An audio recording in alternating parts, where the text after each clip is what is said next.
আবু নুমান রহমতুল্লাহি আলাইহ সালমান ইবনু আমির রাদিয়াল্লাহু তাআলা আনহু থেকে বর্ণিত। তিনি বলেন সন্তানের সাথে আকিকা সম্পর্কিত। সালমান ইবনু আমির রাদিয়াল্লাহু তাআলা আনহু থেকে বর্ণিত।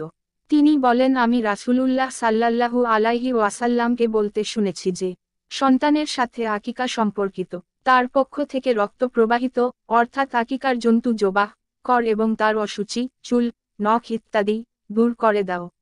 আবদান রহমতুল্লাহি আলাইহ আবু হুরায়রা রাদিয়াল্লাহু তাআলা আনহু থেকে বর্ণিত। নবী সাল্লাল্লাহু আলাইহি ওয়াসাল্লাম বলেছেন ইসলামে ফারা বা আতিরা নেই।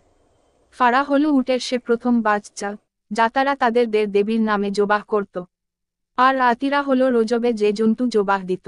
ইসহাক ইবনু নাসর রহমতুল্লাহি আলাইহ আবু মুসা রাদিয়াল্লাহু তাআলা আনহু থেকে বর্ণিত।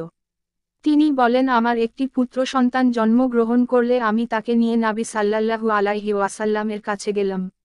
তিনি তার নাম রাখলেন ইব্রাহিম। তারপর খেজুর চিবিয়ে তার মুখে দিলেন এবং তার জন্য বরকতের দোয়া করে আমার কাছে ফিরিয়ে দিলেন।